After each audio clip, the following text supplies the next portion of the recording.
So, ladies and gentlemen, here I welcome the panel on stage. I'll start with Mr. Nara Lokesh. I'd like to add a few more words. First of all, he comes from an incredible education background. So, sir, I was very impressed with that. You've been to Carnegie Mellon and, of course, gone ahead and done your master's as well. And extremely deep-rooted value. But more importantly, which really caught my eye, that he's done a 200-day Padayatra. And in that Padayatra, he's gone to 97 constituencies and touched 1.5 crore lives. And in those lives is where he met a lot of women from different stratas of the society who got forth the issues of gender stereotypes. And that has influenced him to go ahead and make reforms, not just in terms of women empowerment, but also in the education system. Something that I read about him, which was very, very interesting, is that even in the education system, जो हमारे books होते थे, उसमें कुछ ऐसे pictures होते थे जहाँ पर there's a lady in the kitchen and the man in the living room. He's gone ahead to change that, is because that's where it starts from. So, sir, thank you so much for doing that. Truly coming from a woman who's working in a male-dominated sport. I am Lokesh. I'm a third-generation politician. So I did my bachelor's at Carnegie Mellon, worked at the World Bank for 2 years, Stanford MBA. Came back to the family business. Not many of you know Mr. Naidu is also a successful entrepreneur. He has a dairy business. It's called Heritage Foods. It's a listed company. Then my wife came back to business. She threw me out. So then came into politics. So she's my sugar mommy. She pays for my credit card bills. And, I think I really appreciate the opening remarks that you made. And, breaking gender stereotypes is something that's very passionate for us as a family. And we believe that, I think empowerment is a very harsh word that we use at home. I believe that the environment should be enabling, where equal opportunities are given. And I had the opportunity again to be the education minister. In the past life, I was Panchayat Raj and Rural Development. As education minister, I said, this is my chance and let's do it right.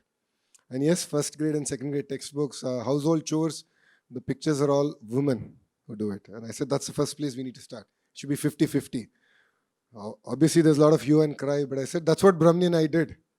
Because we got married young, we went to the US and we did household work, 50-50. We had no issues with it. So I said, it should start from textbooks. And I've been working with the government and the movie industry to break those stereotypes. To the amazing ladies from the Telugu heartland, I think you'll appreciate that there are some words that we unfortunately use in Telugu language. Are you wearing bangles? Are you, cheera kattukunevan?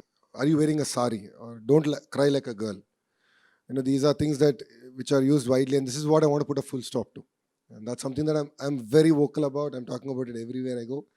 I need greater support, and I'm here to just learn from all of you, because you've come to achieve so much, and honestly, we are all inspired. I'm awestruck. It's very unfair that I'm sitting here. I should be sitting there and you should be on the dais.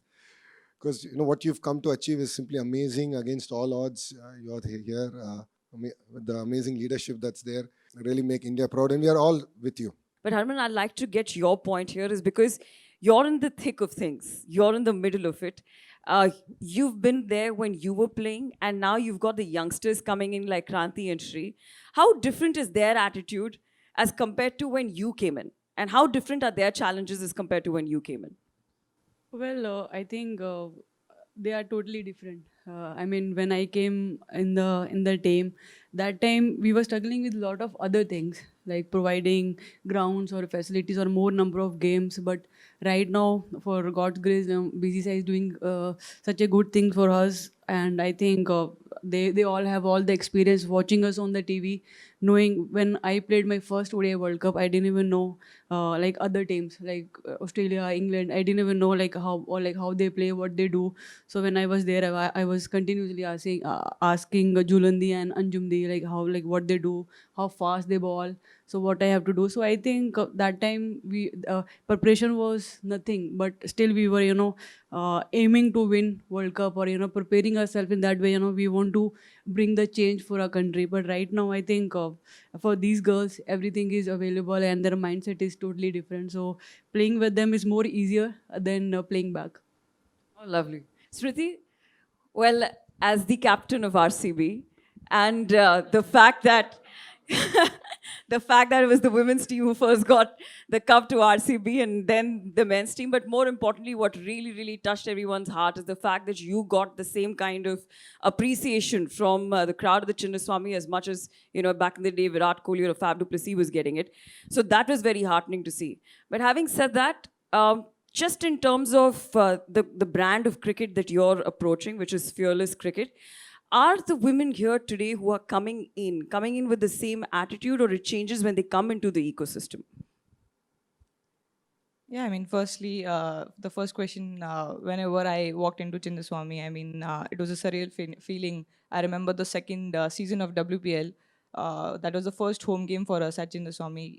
Not very emotional person, but first time when I walked in for the toss. And I remember in 2017 watching a men's match and telling my mom, I think she was with me, and I was like, I don't know when this will happen for women's cricket, yeah, mom. And I don't think it will ever happen because, I mean, there's hardly anyone who used to watch prior to the 2017 World Cup.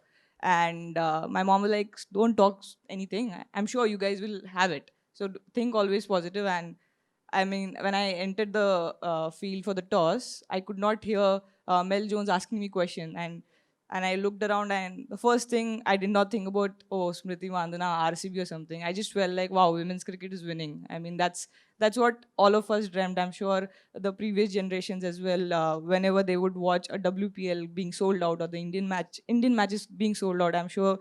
That was the first dream for everyone, that we want the same kind of a thing for, like, in terms of the stadiums. So before I open this space for the women here to sort of contribute as to what is happening in women cricket already and how are the kind of reforms that they're looking forward to, from you, I'd first like to understand the contributions that Andhra Pradesh has already made towards sport.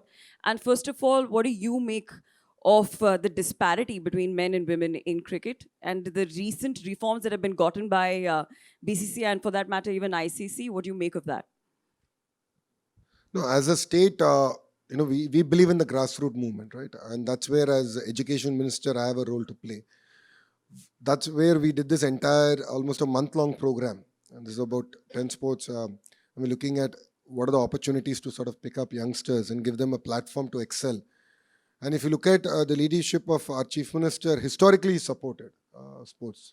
You look at it way back in 2000, the sports village that Hyderabad has today is all the work that's happened then. The Afro-Asian Games came back then.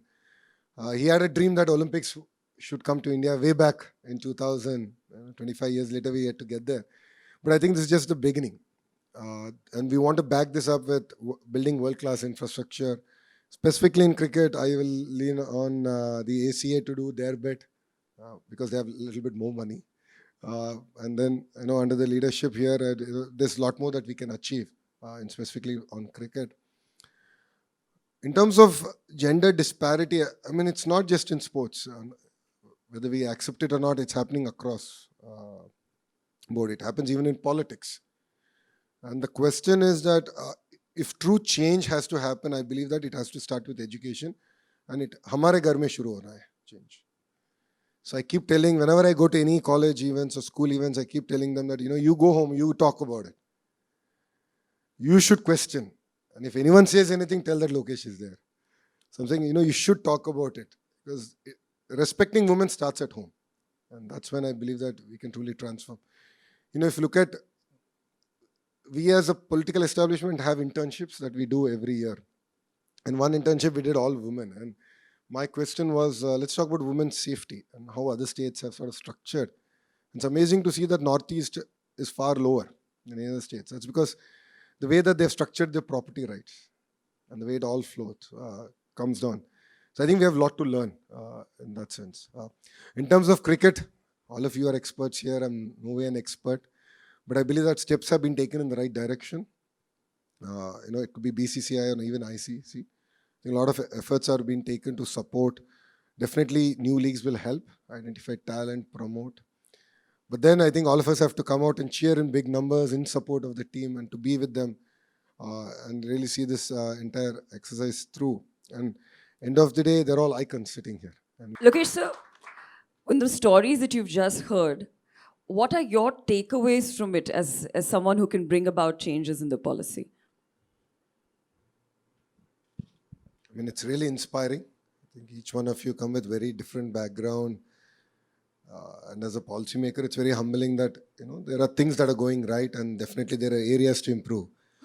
Your captain just shared with me that in your books you should have any sporting pictures women, and then it will really get people to think. I think when girls are looking at it, they'll start dreaming that yes, I have a chance. It took her almost 2 years to convince her father. I mean, that's a bigger fight than actually playing for India. But it's really inspiring that a lot of effort has gone in different ways, and they've been supported by their family in different ways. So as a policymaker, this is exactly what I'm looking forward to, is trying to figure out what are those changes that we can do to break that stereotypes further. And see, for you and me, we're more urban. But then if you still go back to the rural, these unfortunately still continue. And then how do you sort of remove these deep-rooted stereotypes is what I'm struggling with. I believe it starts with cinemas. They play a very important role. So I did talk about it with the chief minister, with the deputy chief minister, that we should actually figure out a mechanism for it. Of course, education is my role. It's not easier because I can do it. But I need support from all of you. I think I'm looking forward to guidance. An amazing idea for the captain game. No, it's stuck in my head. Like, this is one thing I need to do. These are little ideas that I think you can bring about change. And all of you, please look at yourselves as change makers of society. And it takes all of you together, hand in hand, to bring about that change. So I see that at home. I see that with my mother, who used to run the business till Brahmani came in, my wife, and I see the way Brahmani is now balancing. We have a child, we have an only child. He's 10 years old, so she actually does all the heavy lifting because an absentee father. But if you have to achieve great things, you have to sacrifice, and it's important that all of us here celebrate success, and that's what we discuss. Apart from blackmailing parents, but definitely celebrate success. I think that's the responsibility of politicians. I think Mithali just shared, that's how the chief minister did it. A lot of the sports person today also shared during the National Sports Day event, that how the chief minister celebrated it. So I think it's had an impact. And what I would look forward to hearing from you is, how do we continue this? I think apart from celebrating a victory, how do you sort of continue this, make it part of a culture, make it part of a rhythm, make it part of our fundamental fabric? Then I think it'll really inspire a generation of youngsters now to come to sports. And more than even youngsters and girls coming in, I think parents willing to. So that's where I believe that change should happen. And that's what I look forward to hearing from all of you. Even after the session, any crazy idea, we are here to implement. As a state, we're all open to hear from you. And we look forward to, sort of taking these ideas and getting the rubber to meet the road, if I can say. You asked for some random idea. I think I walked into Visakhapatnam Stadium. All the stands are named after men. So when Julindi got her first stand named... That's wonderful. So when Julindi got her stand named in Eden Garden, I mean, genuinely watching the whole video made me feel very emotional that that iconic stadium of Eden Garden is going to have a women cricketer on it. And yeah, I mean, any stadium I walk into, there are, I mean, 10 on 10 are mostly men. And I feel we have a lot of legendary ex-women cricketers who deserve to have a stand named on them. So I would just, I mean, as you said, you can start, and a lot of other state associations will follow. That's amazing. That is amazing. Let's give that a huge round of applause. Now go to the local talent, Shri Charni. Can we please give a mic to Shri here? Shri, a lot of responsibility on you, because today in this room you're not only representing India, but you're also representing, the state, this place where you come from. So tell us about your story, and also जिस तरीके का contribution रहा है state की तरफ से आपके cricket में. So basically, I'm from Kadapa. Yeah. From south side of Andhra. So my cricket journey started when I was kid. So when I was 7, 8 years old, my mama used to make me play cricket. So it started like that. Then in our village, there is no professional cricket. So it's like only gully cricket we have. So in professional, we only have Coco, athletics, everything. rather than cricket, everything is there. So after my ninth class, I only decided to play cricket professionally. So I spoke with my mother, and it took little time for my father to accept this decision which I took. So I think nearly 2 years it took for my father to accept this decision. Then after, so I think my because of my mother, he accepted after 2 years professionally for playing cricket. And then when he accepted, COVID came again. 2 years got wasted.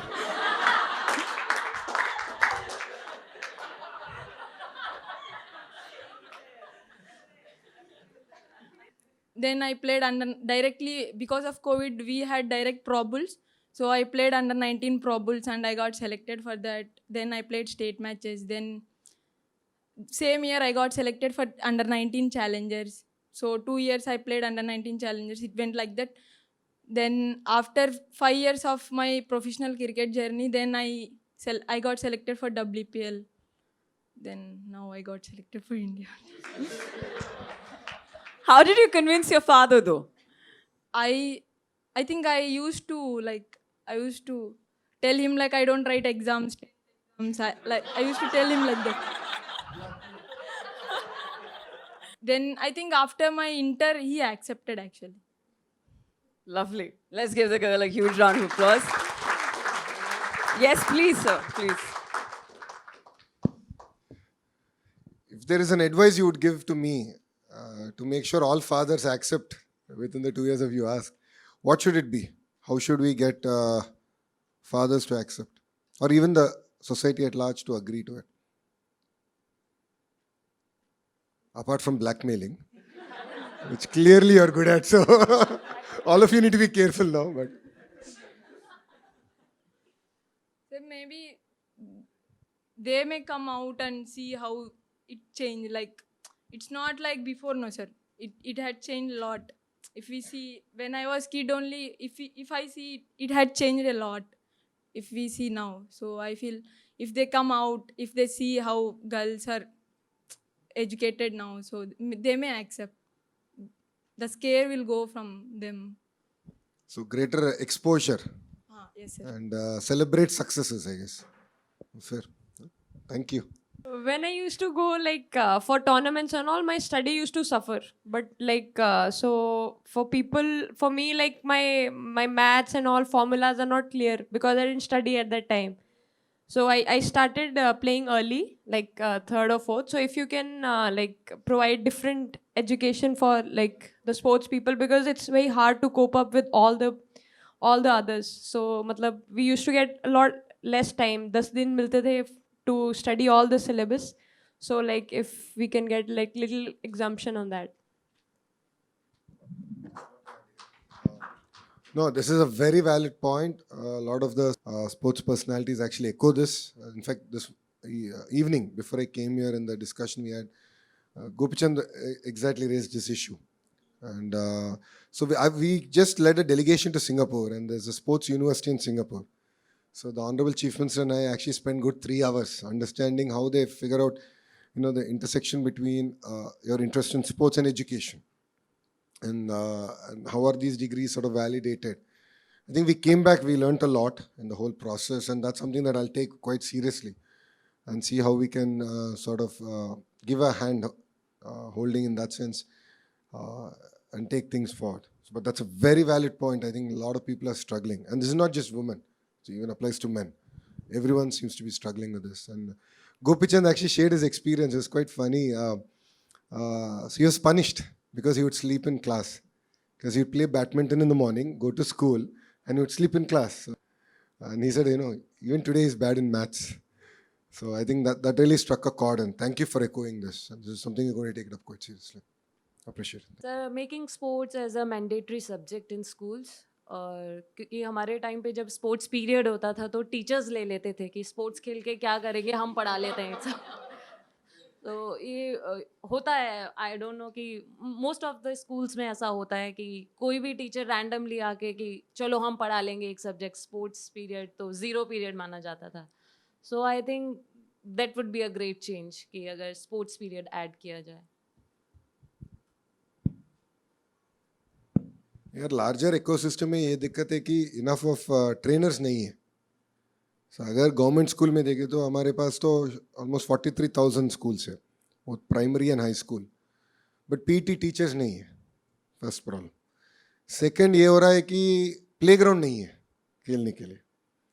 सो अब ये दोनों match करके हम ये कर रहे हैं कि 10 साल के प्रोग्राम लेना है. ये एक साल में नहीं होगा और एक पॉलिसी में नहीं होगा. Honestly I am being very candid. एक 10 साल का प्रोग्राम लेके वो चेंज लाना है. एंड हम तो हमारा प्रॉब्लम तो उल्टा था. जब मैं पढ़ते थे भवन्स में, कभी भी टीचर नहीं आते थे क्लास को, जाके भाग के क्रिकेट ही खेलते थे. श्रवण भी है इधर मेरा क्लासमेट, हम सब लोग भाग के क्रिकेट खेलते थे.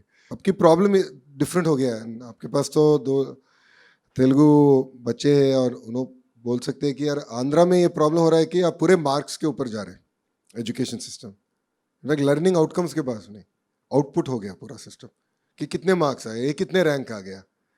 पूरे सिस्टम बहुत स्क्यू हो गया एंड लर्निंग आउटकम्स के ऊपर कुछ भी टेस्टिंग नहीं हो रहा है. वो मेरा बड़ा कंसर्न है एज ए मिनिस्टर. सो आपका भी पॉइंट वेरी वैलिड है and but I believe it will take time. Unfortunately, I don't have a magic wand in that sense. But I take your point, and this is something I'll personally drive to make sports mandated. And two, as I said, वो grassroots का movement create करना है.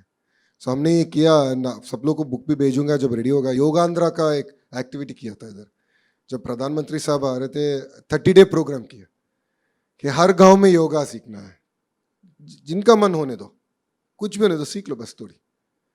करो, grass root movement करेंगे. 30 days movement करके यही विशाखापट्टनम में, यही बीच रोड, 3 लाख लोग से प्रधानमंत्री के साथ हमने योगा किया. We created a record. So we could do it in 30 days in yoga. But I believe that grass root का मूवमेंट बहुत इंपॉर्टेंट है and we will do it. And what we did for the National Sports Day, I believe is just the first step. We had only 26,000 participants. I believe it should be 3 lakh. And I believe it should at least be 50% women. And that's what the agenda with which we will drive it. So thank you for your feedback.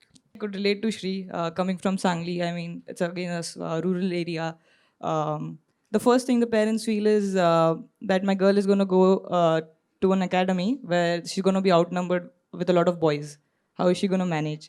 That's one thing which how we can provide a lot of security to parents, have rural camps, more camps for women and more awareness around women's cricket in smaller towns, that it's a safe place. I mean, there's nothing which is going to go wrong, or government takes actions around how things can be more safe for small girls going and playing cricket. That's one thing, because I mean, I'm a Marwadi, so my parents were like, I mean, girls don't play cricket. You're supposed to just get married, and all those things are not like right. But yeah, I mean, that's if they had that security around, that thought would have never come. That's one thing. And the second, you asked for some random idea. I think I walked into Visakhapatnam Stadium.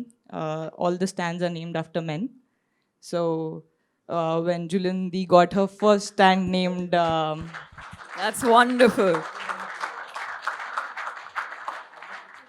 So when Julindi got her stand named in Eden Garden, I mean, genuinely watching the whole video made me feel very emotional that that iconic stadium of Eden Garden is going to have a women cricketer on it. And yeah, I mean, any stadium I walk into, there are, I mean, 10 on 10 are mostly men. And I feel we have a lot of legendary ex-women cricketers who deserve to have a stand named on them. So I would just, I mean, as you said, you can start, and a lot of other state associations will follow. That's amazing. That is amazing. Let's give that a huge round of applause. Any more ideas? Anyone, Jimmy?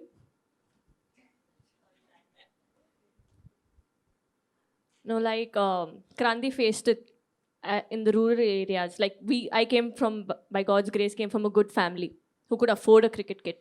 But just to buy a simple cricket kit with pads, shoes, helmet, bat would cost a lot of money for a family, a humble family who cannot afford it.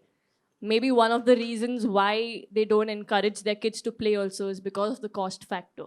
Like she had to go on tour, she didn't have money to go on tour. And every parent would worry about that too. So if something can be done even for that, maybe even providing a small kit bag to start on, maybe that will lead to a lot of big things. Or even like something like a pocket money kind of a thing also, but which will help them to go out and play cricket, like the basic expenditures. I think that would also be a great thing to start off.